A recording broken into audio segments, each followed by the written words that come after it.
এইখানে বিবাহিত কারা আছেন তার একটু হাত তোলেন। কারা আছেন? যারা বিবাহিত আছেন এদের টার্গেট থাকবে আরেকটা বিয়ে করা। সরি, এই কথা বললে তো মা বোনরা আমাকে পিঠাবে। তাহলে হুজুর বলছে বিয়ে করার কথা, কিন্তু বিয়ে করতে পারবেন কয়টা? ইসলাম জায়েজ করে দিয়েছেন কয়টা? একটা না, চারটা। কয়টা?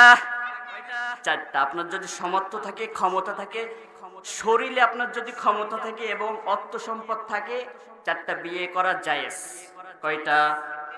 এই জন্যে সবাই মিলে আমার একবার নারায়ে তাকবীর আর আল্লাহু আকবারের স্লোগান দিতে চাই। এই নারায়ে তাকবীরের স্লোগান দিলে এক সময় কুলাঙ্কারের বাচ্চারা, নাস্তিকের বাচ্চারা বলতো এরা হলো জঙ্গিবাদ, এরা হলো পূর্ব পাকিস্তান। ঠিক কিনা বলেন? উপাধি দিয়েছেন কে? বলতো এরা হলো রাজাকার। কিন্তু 16 বছর ধরে ধরে যাদেরকে রাজাকার অপবাদ দিয়েছে, আজকে 16 বছর সেই রাজাকারের অপবাদ নিয়ে বাংলার জমিন থেকে বিতাড়িত করে দিয়েছেন একজন, তিনি কে? ছাত্ররা স্লোগান তুলেছিল কে? স্লোগান দিয়েছিল কে? তুমি কে, আমি কে, রাজাকার রাজাকার। সেই স্লোগানে আজকে বাংলার জমিন ছাড়তে বাধ্য হয়েছে। কত বলেন ঠিক কিনা? এই জন্যে সবাই মিলে একজন ওইখান থেকে সুপুরুষ দাঁড়িয়ে নারায়ে তাকবীর আল্লাহু আকবারের স্লোগান দিতে পারবেন না? কে দিবেন? উঠে দাঁড়ান, দাঁড়ান। এই বাচ্চা দাঁড়াচ্ছ কেন? মুরব্বি কে? কারো সাহস নেই? লজ্জা করে? আমি দেব। লিল্লাহি তাকবীর। আল কোরআনের আলো। এই একটা ভুল কথা বললেন। আল কোরআনের আলো আমরা ঘরে জ্বালাতে চাই না, আল কোরআনের আলো আমরা সংসদ ভ্রমণে জ্বালাতে চাই, পার্লামেন্টে। ঠিক কেনা বলে? এবার আসেন মুসলমান ভাইরা আমার, আলোচনায় চলে যায়। আসেন একটু নবীর শানে আমরা সকলেই দুরূদ পাঠ করি, যে নবীজি সুপারিশ না করলে কাল হাসরের ময়দানে, কাল কঠিন ময়দানে আপনি আমি কেউ জান্নাতে যেতে পারবো না। আসেন সেই নবীর শানে ভক্তি করে মুক্তির আশায় পড়ছি সাল্লাল্লাহু আলাইহি ওয়াসাল্লাম। সম্মানিত ভাইরা আমার, আসেন, যেহেতু অনেক রাত হয়ে গিয়েছে, এই জন্যে ভূমিকায় আর কথা বলবো না, সরাসরি আলোচনায় যেতে চাই, আপনাদের অনুমতি যদি পাই। তামাম পৃথিবীর জমিনে যখনই চারিদিকে ছিল ঘনঘট অন্ধকার, আর বিন্দু পরিমাণ কোনো আলোর দিশা ছিল না, সেই মুহূর্তে নারীদের কোনো অধিকার ছিল না। কন্যা সন্তানদেরকে জীবিত দাপন করা হতো। মানুষের অসংখ্য লাত অবলম্বন উজ্জ্বলাতের পূজা নিয়ে ব্যস্ত ছিল। সেই জাহিলাতের যুগকে সোনালী যুগে পরিণত করার জন্য আমার রাজিমের মালিক আল্লাহ সুবহানাহু ওয়া তাআলা এই পৃথিবীর জমিনে দুইটা নিয়ামত পাঠিয়ে দিলেন। সুবহানাল্লাহ বলেন। এক নম্বর নিয়ামত হলো এই পৃথিবীর জমিনে আপনার আমার নেতা নবী মুহাম্মদ সাল্লাল্লাহু আলাইহি ওয়াসাল্লামকে পৃথিবীর জমিনে পাঠিয়ে দিলেন। আর দ্বিতীয় নম্বরে হলো বিশ্ব নবীর উপরে নূর নামক 30 পারা কোরআনুল কারীম নাজিল করলেন। 114টি সূরা নাজিল করলেন আল্লাহর নবীর উপরে, 30 খানা পারা নাজিল করলেন, 6666টি আয়াত আল্লাহর নবীর উপরে নাজিল করলেন। মুসলমান ভাইরা আমার, এইবার আসেন, এখানে কিন্তু দুইটা পয়েন্ট। কয়টা? দুইটা পয়েন্ট। এক নাম্বার পয়েন্ট হলো নবী কেন পৃথিবীর জমিনে আসছেন, আর দ্বিতীয় নাম্বার পয়েন্ট হলো এই পৃথিবীর জমিনে রব্বুল আলামিন কোরআনুল কারীম কেন নাজিল করলেন? আসুন আমরা একটু জেনে নিই। এই কোরআন কবে কোথায় নাজিল হয়েছে? কোরআন কিসের জন্য নাজিল হয়েছে? মানুষদের দিক আর নির্দেশনা দেওয়ার জন্য আল্লাহর নবীকে পৃথিবীর জমিনে পাঠিয়ে দিলেন এবং তার উপরে যে কোরআনুল কারীমটা নাজিল করা হলো, এই কোরআন কেন নাজিল হয়েছে পৃথিবীর জমিনে? আমরা আসেন কোরআনের কাছে চলে যাই। ও কোরআন, আপনি একটু জানিয়ে দেন পৃথিবীর জমিনে আপনি কেন আসলেন? কিসের জন্য কোরআন এসেছে? কাদের জন্য এসেছে কোরআন? আমরা একটু কোরআনের কাছে চলে যাই। ও কোরআন, আপনি একটু বলে দেন সর্বপ্রথম তোমার বাসস্থান, তোমার বাড়ি কোরআন কোথায় ছিল? আমরা একটু তোমার কাছে জানতে চাই। কোরআনুল কারীম সঙ্গে সঙ্গে জানিয়ে দিলেন সূরাতুল বুরুজের 21 নম্বর এবং 22 নম্বর আয়াত। কোরআনুল কারীমের ভিতরে 85 নম্বর সূরা সূরাতুল বুরুজের 21 এবং 22 নম্বর আয়াতে কোরআনুল কারীম সঙ্গে সঙ্গে জানিয়ে দিলেন বাল হুয়া কুরআনুম মাজিদ ফি লাওহিম মাহফুজ।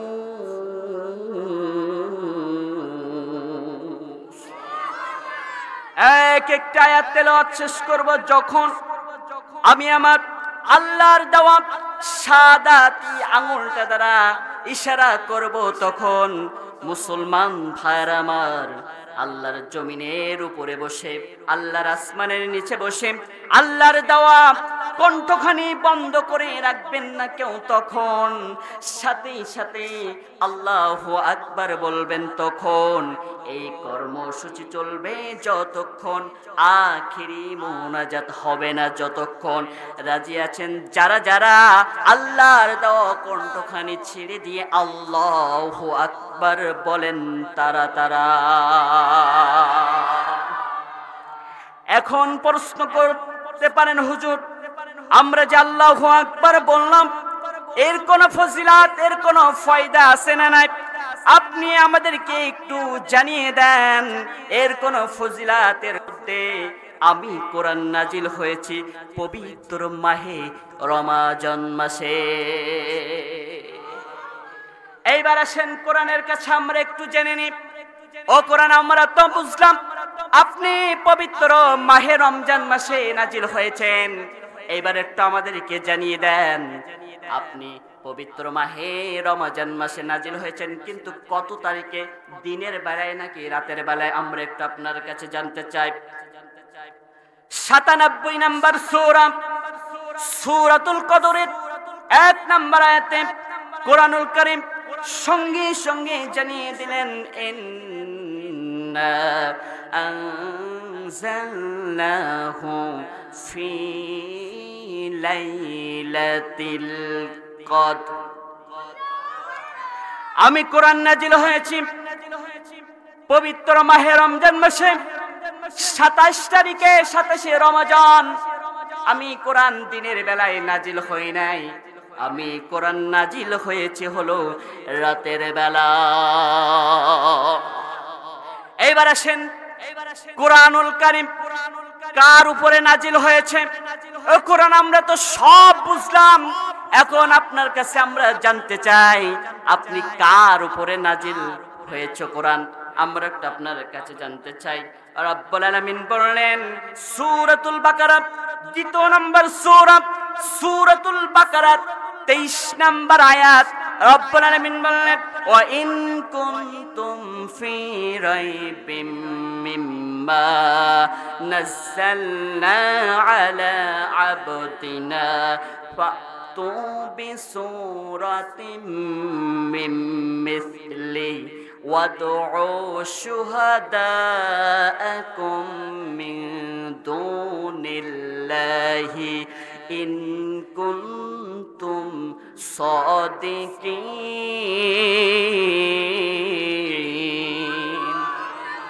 কোরআনুল কারীম সঙ্গে সঙ্গে জানিয়ে দিলেন আমি কোরআন নাজিল হয়েছি। রব্বুল আলামিন বললেন আমি এই কোরআনটা আমি আমার বান্দা মুহাম্মদ সাল্লাল্লাহু আলাইহি সাল্লামের উপরে নাজিল করেছি।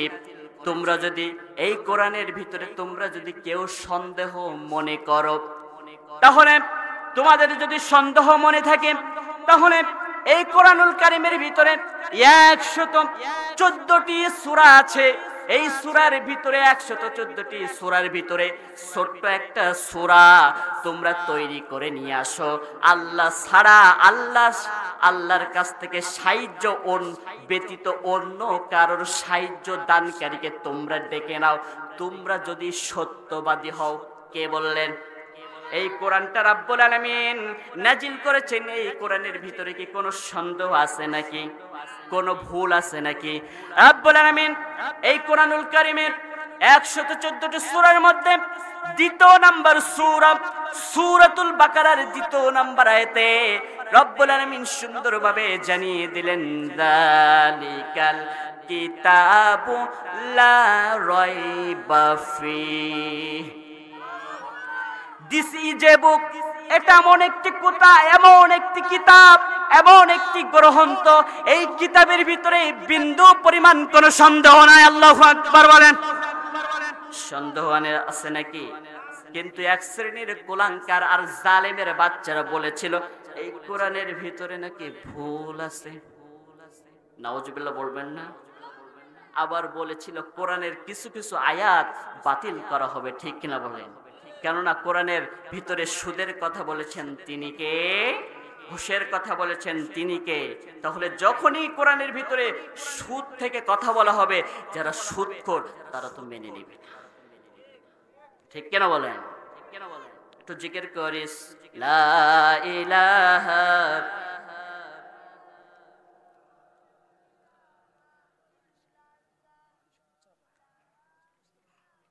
একটু সামনের দিকে চেপে আসেন, সামনের দিকে চেপে আসেন, আসেন আসেন আসেন আসেন।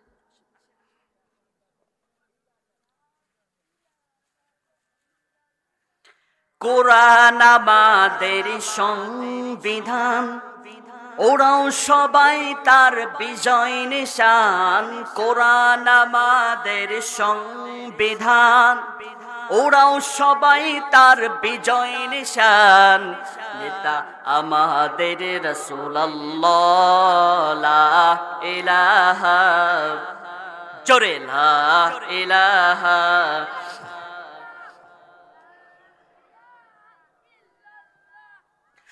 লা ইলাহা ইল্লাল্লাহু মুহাম্মাদুর রাসূলুল্লাহ সাল্লাল্লাহু আলাইহি ওয়াসাল্লাম।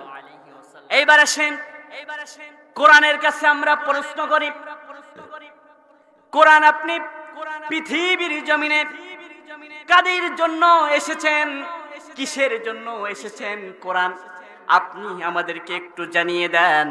কোরআনুল কারীম সঙ্গে সঙ্গে জানিয়ে দিলেন। 2 নম্বর সূরা সূরাতুল বাকারা, কোরআনুল কারীম 185 নম্বর আয়াতে কোরআনুল কারীম সঙ্গে সঙ্গে জানিয়ে দিলেন, হুদাল লিন্নাসি ওয়া বাইনাতিম মিনাল হুদা ওয়াল ফুরকান।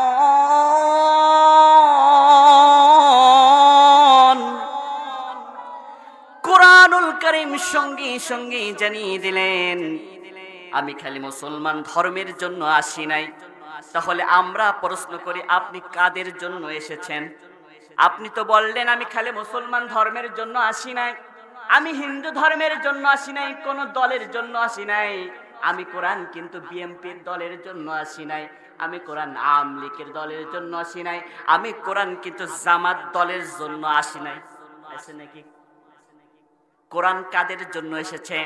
কোরআন এসেছে গোটা পৃথিবীর মানব জাতির হিদায়াতের পথ আর প্রদর্শক। আল্লাহু আকবার বলেন। তাহলে কোরআন যারা মানবে না, কোরআন যারা শুনবে না, তারা কি হবে? কুল ইয়া আইয়ুহাল কাফিরুন, তারা কি হবে? কাফের। তাহলে কোরআন যারা মানতে চায় না, আপনি যে দল করেন না কেন, ওই দলের ভিতরে আমি কোন দলকে লক্ষ্য করে বলতেছি না, আমি কোন দলের সাপোর্ট করে বলতেছি না, কারণ আমি রাজনীতি বক্তব্য এইখানে দিতে আসি নাই। এটা কিসের মাহফিল? কোরআনের মাহফিল। এইটা যদি রাজনীতির মঞ্চ তৈরি করা হতো, তাহলে আমি যদি বিএনপির নেতা হতাম, আমি বিএনপির নিয়েই কথা বলতাম। আমি যদি জামাতের মঞ্চ এইটা হতো, রাজনীতি মঞ্চ এইটা হতো, তাহলে আমি যদি জামাতের কর্মী হতাম, জামাতের নেতা হতাম, তাহলে আমি জামাতের পক্ষেই কথা বলতাম। কিন্তু আমি রাজনীতি বক্তব্য দেই না। রাজনীতি যারা করে বলে হুজুররা রাজনীতি করে, দল নিয়ে কথা বলে, যারা রাজনীতি ওই পচা রাজনীতি আমরা করি না। যারা রাজনীতি করে তারা সুদ খায়, যারা রাজনীতি করে তারা ঘুষখোর, যারা রাজনীতি করে তারা হলো মুনাফিক, যারা রাজনীতি করে তারা হলো লোকের জমির আল ঠালে। হয়েছে কি হয়েছে না? আপনি ঠিক বললেই হবে আর না বললেই ঠিক, কথা কন নাকি? তাহলে বোঝা গেল কোরআন যারা মানবে না তারা কি কাফের? ঠিক কিনা বলেন? কিন্তু এই পচা রাজনীতি আমরা করি না, আমরা করি হলো কোরআনের রাজনীতি। আল্লাহু আকবার। ঠিক কিনা বলেন? কোরআনের ভিতরে রাজনীতি নাই। কোরআনের কথা বললেই, আয়াত দিয়ে দলিল দিয়ে বললেই বলে হুজুররা রাজনীতি করে। আরে বেটা, আলিফ বাতা সা তো তুই জানিস না, আবার তুই বলিস হুজুররা রাজনীতি করে। আবার দেখবেন এদের গায়ে লাগবে, গায়ে জ্বলবে, কেননা এদের দলের নেতা আজহারী সাহেব বলেছিল এক দল খেয়ে গিয়েছে আর এক দল খাওয়ার চেষ্টা চালাচ্ছে। এই কথা যখনই আমাদের ডক্টর আল্লামা মিজানুর রহমান আজহারী বলেছিল এক দলের লোক খেপে গিয়েছে। বলেন তো দেখি, যে করে না সে কি খাবে? আপনি চুরি করলেন না, আপনার যদি দোষ দেওয়া হয় তুই চোর, ওর রাগ হবে কি হবে না? তাহলে খেপে গিয়েছে, এটা খেপার কোনো কারণ নাই। আপনি কোরআনের ছায়াতল আর সুশীতলে এসে কোরআনের সমাজ আর কোরআনের রাজনীতি করেন। ঠিক কিনা বলেন? কোরআনের রাজনীতি করতে চাই কি চাই না আমরা? এ দেশ থেকে সুদ মুক্ত, জিনা মুক্ত, বেবিচারী দেশ কারা চান? দুহাত তুলে আমার আল্লাহকে দেখান তারা তারা। আল্লাহ আমাদের সকলকে কবুল করুক। আমরা সকলে বলে আল্লাহুম্মা আমিন। এইবার পয়েন্টে আসেন। কোরআনুল কারীমের কাছে আমরা প্রশ্ন করি, কোরআন আপনি কিসের জন্য নাজিল হয়েছেন? আপনি কি খালি ইবাদত করার জন্য নাজিল হয়েছেন, নাকি নামাজ পড়ানোর জন্য নাজিল হয়েছেন? মুসল্লিরা নামাজ আদায় করে ইমামের পিছনে, মসজিদে খালি কোরআন চলবে, নাকি বাইরেও কোরআনের আয়াত দিয়ে সমাজ থেকে, সংসদ থেকে সংসদ ভবন পর্যন্ত কোরআনের রাজ কায়েম করার প্রয়োজন আছে না নাই? এবার আসেন, কোরআন আপনি কিসের জন্য নাজিল হয়েছেন? খালি কি নামাজ পড়ানোর জন্য, নাকি খতম তারাবি পড়ার জন্য, নাকি মিলাদের জন্য? কোরআন বলেন না না না, কোরআনুল কারীম নাজিল হয়েছেন আলা লাহুল খালকু ওয়াল আমরু। কিসের জন্য? কোরআন দিয়ে আপনি রাষ্ট্র পরিচালনা করবেন, কোরআন দিয়ে আপনি দেশ পরিচালনা করবেন, কোরআন দিয়ে আপনি সমাজ, রাষ্ট্র থেকে, সংসদ থেকে সংসদ ভবন পর্যন্ত কোরআনের রাজ কায়েম চালানোর কথা কে বলেছেন? এই কোরআনুল কারীমের ভিতরে সুদের কথা আছে না নাই? সুদকে হারাম করে দিয়েছেন একজন, তিনি কে? রব্বুল আলামিন বলেন ওয়া হালাল্লাহু বাইয়া হারামার রিবা, সুদকে হারাম করে দিয়েছেন একজন, তিনি কে? তাহলে সুদ খাওয়া যাবে নাকি? হারাম খাওয়া যায়? বিসমিল্লাহ বলে যদি আপনারা শুকরের মাংস খান, ওইটা কি হালাল হবে? হালাল হয়ে যাবে মনে হয়। কিছু কিছু মানুষ দেখবেন ফতোয়া দেয় বিসমিল্লাহ বলে চুরি করলে গুনাহ হয় না। এমন বাটপার আমাদের সমাজে আছে না নাই? আছে আছে। তাহলে কোরআনুল কারীম দিয়ে আপনি কি করবেন? কোরআন দিয়ে আপনি সংসদ থেকে সংসদ ভবন পর্যন্ত কোরআনের রাজ কায়েম করতে হবে। কোরআনের ভিতরে সুদের কথা আছে, কোরআনের ভিতরে ঘুষের কথা আছে, কোরআনের ভিতরে জেনার আয়াত আছে না নাই? কোরআনের ভিতরে জেনার আয়াত নাজিল করে দিয়েছেন একজন, তিনি কে? এই জন্যে কোরআন দিয়ে আপনার দেশ পরিচালনা করতে হবে, কোরআন দিয়ে আপনার সংসার পরিচালনা করতে হবে। সংসার এবং পর্দা ফরজ করে দিয়েছেন একজন, তিনি কে? যেমন বিশ্বনবীর সাহাবা আজমাইনরা কোরআন দিয়ে রাষ্ট্র পরিচালনা করতেন। আমি একটি ইতিহাস পড়তেছিলাম, এই ইতিহাস পড়তে পড়তে আমি দেখলাম যে বিশ্বনবীর দ্বিতীয় খলিফা, খলিফাতুল মুসলিমিন, আমিরুল মুমিনিন হযরত সাইয়েদনা ওমর ফারুক রাদিয়াল্লাহু তাআলা আনহু কোরআন দিয়ে কিভাবে রাষ্ট্র পরিচালনা করতেন। তিনি ছিলেন অর্ধ জাহানের খলিফা। তিনি যখন ছিলেন প্রেসিডেন্ট, এই খলিফাতুল মুসলিমিন আমিরুল মুমিনিন যখনই রাষ্ট্র পরিচালনা করতেন, এক এক রাষ্ট্রের জন্য এক একজনকে সেনাপতির দায়িত্ব দিলেন। এক রাষ্ট্রের জন্য সাইদ বিন আমরকে দায়িত্ব দেওয়া হলো।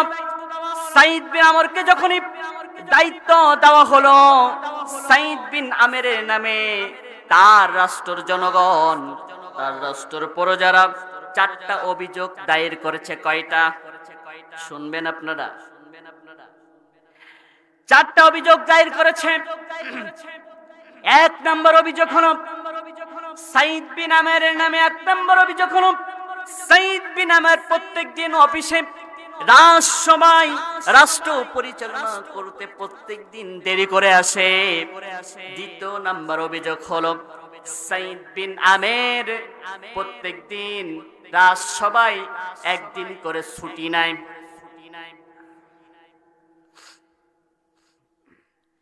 রাষ্ট্র পরিচালনা যখনই সাইদ বিন আমের, 1 নম্বর অভিযোগ হলো সাইদ বিন আমের রাষ্ট্র পরিচালনা করতে প্রত্যেকদিন দেরি করে আসে। 2 নম্বর হলো সাইদ বিন আমের সপ্তাহে একদিন রাষ্ট্র পরিচালনা করতে আসে না।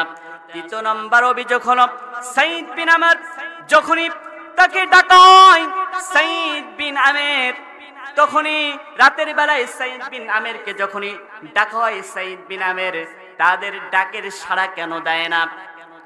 আর 4 নম্বর অভিযোগ হলো সাইদ বিন আমের হলো 1ম নম্বর অভিযোগ যখনই সাইদ বিন আমের নামে দায়ের করা হয়েছে, সাইদ বিন আমরকে ডাকা হলো, ও সাইদ বিন আমের, তোমাকে প্রত্যেকদিন কেন তুমি রাষ্ট্র পরিচালনা করতে রাজসভায় কেন দেরি করে আসো? সাইদ বিন আমের কোন কথার জবাব দেয় না। সাইদ বিন আমরের চোখ দিয়ে অঝরে টপ টপ করে পানি পড়তেছে। 2 নম্বর যখনই বললেন, ও সাইদ বিন আমের, তুমি কেন সপ্তাহে একদিন রাষ্ট্র পরিচালনা করতে কেন আসো না? এই কথার জবাব তুমি দাও। 3 নম্বর অভিযোগ হলো সাইদ বিন আমেরের নামে 3 নম্বর অভিযোগ হলো রাষ্ট্র পরিচালনা করতে সাইদ বিন আমের হঠাৎ করে বেহুশ হয়ে মাটিতে পড়ে যায়। আর 4 নম্বর অভিযোগ হলো সাইদ বিন আমের রাতের বেলায় যখনই ডাকা হয় তাকে কেন ডাকের কেন সাড়া দেয় না। 1ম অভিযোগ বললেন, ও খলিফাতুল মুসলিমিন আমিরুল মুমিনিন, আমার নামে যে 1ম নাম্বার অভিযোগ দায়ের করা হয়েছে, আমি ওই রাষ্ট্রের প্রেসিডেন্ট হতে পারি, ওই রাষ্ট্রের প্রধানমন্ত্রী হতে পারি, কিন্তু আমি হলো, আমার স্ত্রীটা হলো প্রতিবন্ধী, আমার 3টা ছোট্ট ছোট্ট বাচ্চা আছে, আর আমার স্ত্রীটা হলো প্রতিবন্ধী। আমার ছোট্ট ছোট্ট 3টা বাচ্চা আছে, আমি ওই রাষ্ট্রের প্রেসিডেন্ট হতে পারি, কিন্তু আমার বাড়ি, আমার স্ত্রীটা হলো প্রতিবন্ধী হওয়া সত্ত্বেও আমি যখনই ফরজের নামাজ শেষ করে আসি বাসাতে এসে আমি গম থেকে রুটি তৈরি করি, রুটি থেকে গম থেকে রুটি তৈরি করি, আর গম থেকে রুটি তৈরি করার পরে ওই সেই রুটি দিয়ে আমার প্রতিবন্ধী স্ত্রীটাকে খাওয়াই, আর ছোট্ট ছোট্ট 3টা কন্যা, ছোট্ট ছোট্ট 3টা বাচ্চা আছে তাদেরকে খাওয়ায়। এই জন্য প্রত্যেক দিন আমার সবাই আসতে, রাষ্ট্র পরিচালনা করতে আমার দেরি হয়ে যায়। আর আজকে আমার দেশের মন্ত্রী মিনিস্টারদের পিএদেরও 4 কোটি টাকার মালিক। ঠিক করে বলেন, আছে না নাই? আজকে দেখবেন একটা মেম্বারেরও প্রাইভেট কার থাকে। তাদের কাজের মহিলাদেরও আজকে কোটি কোটি টাকার মালিক, ঠিক কিনা বলে? আপনার আমার পকেটের টাকা, ঠিক না?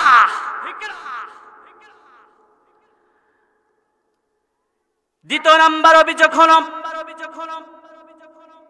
সাইদ বিন আমের। আপনি কেন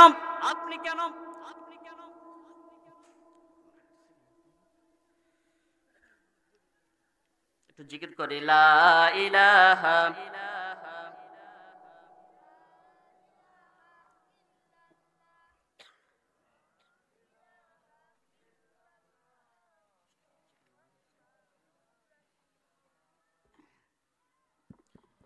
মাইকেও খুব টানতেছে, কষ্ট, আমি কথা বলতে পারছি না।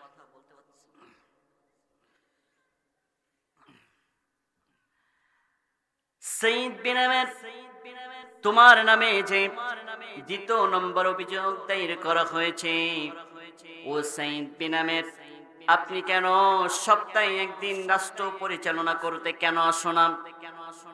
সাইদ বিন আমের চোখটি অঝরে টপ টপ করে পানি ঝরে। সাইদ বিন আমের খলিফাতুল মুসলিমিন আমিরুল মুমিনিনকে লক্ষ্য করে বললেন, ও খলিফাতুল মুসলিমিন আমিরুল মুমিনিন, আমি কেন সপ্তাহে একদিন রাষ্ট্র পরিচালনা কেন করতে আসি না? এর কারণ হলো আমার গায়ে যে জুব্বাটা দেখতেছেন, এই জুব্বাটা ছাড়া আমার কোনো দ্বিতীয় কোনো জুব্বা নাই। আমি ওই রাষ্ট্রের প্রেসিডেন্ট হওয়া সত্ত্বেও আমার গায়ে আর কোনো দ্বিতীয় আমার কোনো জুব্বা না। তৃতীয় নম্বর অভিযোগ যখন সাইদ বিন আমরের নামে করা হলো,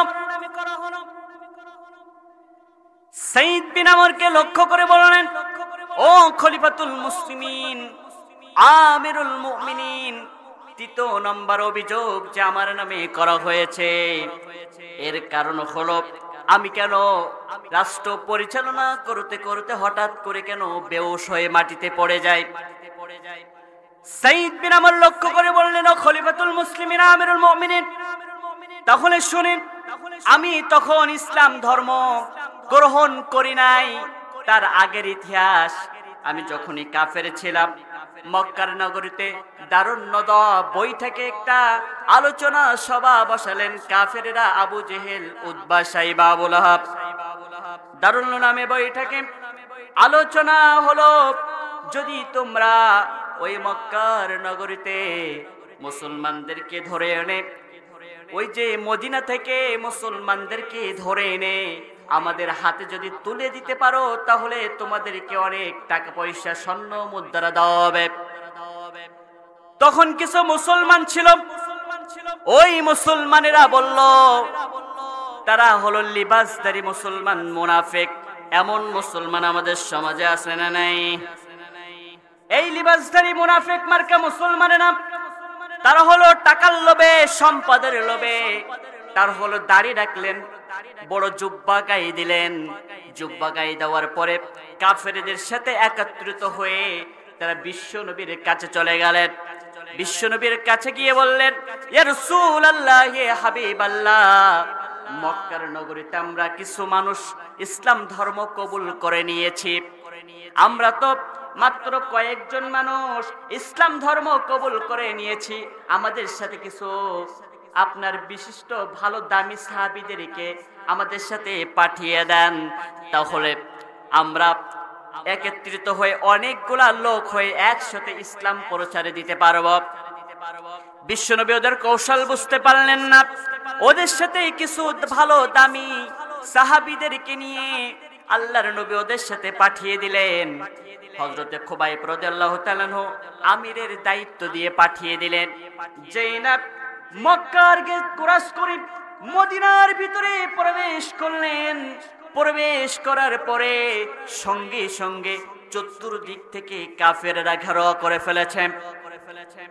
যারা খাঁটি মুমিন ছিল, যারা খাঁটি ইমানদার মুসলমান ছিল, এই মুসলমানদেরকে লক্ষ্য করে করে বললেন, তোমরা আমাদের লাত অবলম্বন উজ্জা বলাতের পূজাকে মেনে নাও, ইসলাম ধর্মকে ছেড়ে দাও। যারা খাঁটি ইমানদার, যারা কাটি মুসলমান ছিল তারা বললেন জীবন দেব, শহীদ হব, কিন্তু ইসলাম ছাড়ব না। আল্লাহু আকবার বলেন।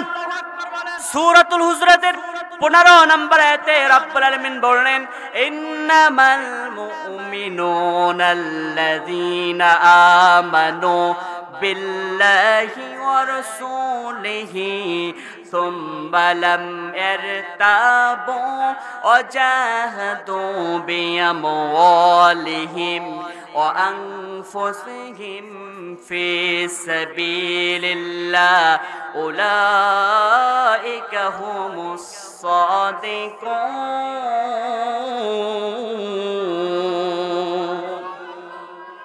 যারা ঈমান আনবে আল্লাহ এবং রাসূলের প্রতি, ঈমান আনার পরে মনে কোনো সন্দেহ রাখবে না, নিজেদের জান আর মাল দিয়ে আল্লাহর রাস্তায় লড়াই করবে, এরাই হবে ঈমানের দাবিতে ঈমানদার। আল্লাহু আকবার বলেন। খাঁটি যারা মুমিন ছিল এই মুসলমানেরা বললেন আমরা জীবন দেব, শহীদ হব, কিন্তু ইসলাম ছাড়ব না। যখন এই কথা বললেন হযরতে খুবাইব রাদিয়াল্লাহু তাআলা নুকে হাতি পায়ে দড়ি দিয়ে, দড়ি বেঁধে, রশি বেঁধে গাছের সঙ্গে বেঁধে রাখলেন। আর যারা